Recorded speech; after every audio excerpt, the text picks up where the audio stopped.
అందరికీ నమస్కారం అండి. నా పేరు రాజశేఖర్. ఇప్పుడు నేను దర్శించుకుంటున్న టెంపుల్ శ్రీ జగన్మోహిని కేశవ స్వామి ఆలయం.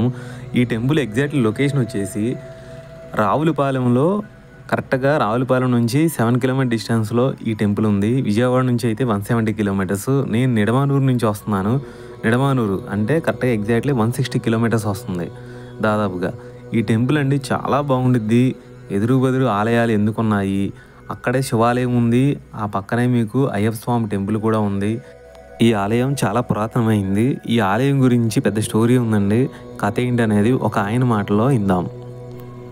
క్షీరసాగరాన్ని మదిస్తున్న సమయంలో దేవతలకు రాక్షసులకు మధ్య అమృతం పంపకం విషయంలో వివాదం తలెత్తుతుంది. ఆ సమయంలో శ్రీ మహావిష్ణువు జగన్మోహిని రూపం దాల్చి వారి మధ్యకు వయ్యారంగా రావడంతో ఆ ఉంపు సంపులకు రాక్షసులు ఆకర్షితులవుతారు. వారిని అదే మాయలో ఉంచి అమృతాన్ని దేవతలకు పంచి అక్కడ నుంచి రథంపై వెళ్ళిపోతుంది. అదే సమయంలో అక్కడికి వచ్చిన పరమశివుడు జగన్మోహిని రూపాన్ని చూసి తనను తాను మైమరిచిపోతాడు. జగన్మోహిని వెనకపడతాడు పరమశివుడు. ర్యాలీ గ్రామంలోకి వచ్చేసరికి జగన్మోహిని రూపంలో వెళుతున్న శ్రీ మహావిష్ణువు రథం శీల ఊడిపోతుంది. అదే ప్రాంతంలో పరమశివుడికి తన నిజ స్వరూపాన్ని చూపిస్తాడు శ్రీ మహావిష్ణువు. ముందు భాగం శ్రీ మహావిష్ణువు గాను, వెనుక జగన్మోహిని అవతారంలోని దర్శనమిచ్చి శిల రూపం దాల్చుతాడు విష్ణువు. రథం శీల ఈ ప్రాంతంలో ఊడిపడడంతో ఈ గ్రామానికి ర్యాలీ అనే పేరు వచ్చిందంటారు. ఆలయ నిర్మాణం గురించి కూడా చరిత్రలో ఉంది. పూర్వం ర్యాలీ ప్రాంతమంతా దట్టమైన అడవులతో నిండి ఉండేది. ఈ చుట్టుపక్కల ప్రాంతాలను ఘంటచోళుడు అనే చక్రవర్తి పరిపాలిస్తూ ఉండేవాడు. ఘంటచోళుడు ఒకసారి వేట కోసం అభయారణ్యాలకు వచ్చి చాలాసేపు వేటాడి అలసిపోయి ఒక చెట్టు నీడన విశ్రమించాడు. ఎందరో భక్తులు హరి సంకీర్తనలు చేస్తున్న ధ్వనులు వినిపించాయి. ఘంటచోళ చక్రవర్తి కన్నులు తెరిచి చూశాడు. ఎవ్వరూ కనిపించలేదు. ఆశ్చర్యపోయిన ఘంటచోళుడు వేట చాలించి రాజధానికి వచ్చాడు. ఆ రాత్రి ఘంటచోళుని కలలో శ్రీ మహావిష్ణువు కనిపించి, రాజా, ఓ రథం సిద్ధం చేయించి నీ రాజ్యంలో నడిపించు. ఆ రథం శీల ఎక్కడ ఊడిపడుతుందో అక్కడ నా విగ్రహం కనిపిస్తుంది. ఆ విగ్రహానికి అక్కడే ఓ గుడి కట్టించి ప్రతిష్ఠించు. నీ జన్మ ధన్యమవుతుంది అని ఆదేశించాడు. నిద్ర నుంచి మేల్కొన్న మహారాజు మర్నాడు తన స్వప్నం గురించి రాజగురువులకు చెప్పి వారి ఆదేశంతో రథాన్ని నడిపించాడు. ఒక చోట శీల ఊడిపడింది.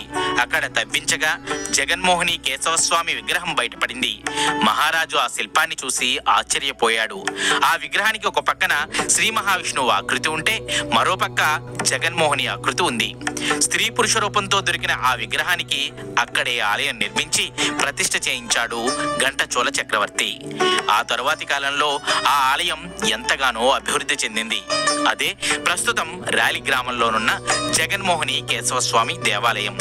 ఈ ఆలయానికి ఎదురుగా ఒక శివాలయం కూడా ఉంది. ఆ స్వామిని ఉమా కమండలీశ్వరుడు అని పిలుస్తారు. సుమారు 5 అడుగుల ఎత్తు ఉన్న నల్లటి శిలలో ఉట్టిపడే జీవకలతో ముందు భాగం చెన్నకేశవ స్వామి శంఖం, చక్రం, గద, పద్మం ధరించిన 4 చేతులున్నాయి. వెనుక వైపు జగన్మోహిని రూపం ఉంది. అచ్చంగా జగన్మోహిని వలె కళ్ళు చెదిరే అందంతో జీవకల ఉట్టిపడుతుంది.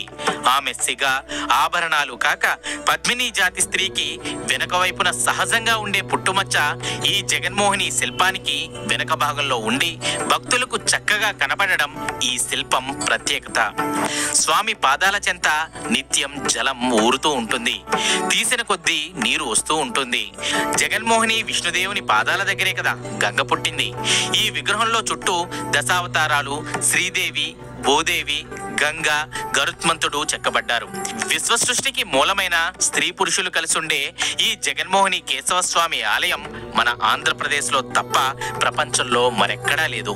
పండుగల్లోనూ పర్వదినాల్లోనూ ఈ స్వామికి ప్రత్యేక పూజలు, ఉత్సవాలు జరుగుతాయి. ఈ మూర్తి సౌందర్యాన్ని ప్రత్యక్షంగా దర్శించి తరించాల్సిందే. విన్నారు కదండి ఈ ఆలయం గొప్పదనం, చరిత్ర. ప్రతి ఒక్కళ్ళు నెక్స్ట్ జనరేషన్ కూడా తెలిసేలాగా ఈ టెంపుల్ని ప్రతి ఒక్కళ్ళు దర్శించుకోండి. టెంపుల్ అయితే రష్గా అనేది ఉండదు, ఎప్పుడు కొంచెం ఫ్రీగానే ఉండిద్ది. ప్రతి ఒక్కళ్ళు దర్శించుకోండి. నెక్స్ట్ నేను వాడపల్లి వెళ్తున్నాను. వాడపల్లి కరెక్ట్గా ఇక్కడ నుంచి 7 కిలోమీటర్స్ ఎగ్జాక్ట్లీ వస్తుందండి. వాడపల్లి వెంకటేశ్వర స్వామి టెంపుల్. ఈ వెంకటేశ్వర స్వామి టెంపుల్ని నేను నెక్స్ట్ వీడియోలో అప్లోడ్ చేస్తానండి. థ్యాంక్ యూ అండి. బాయ్.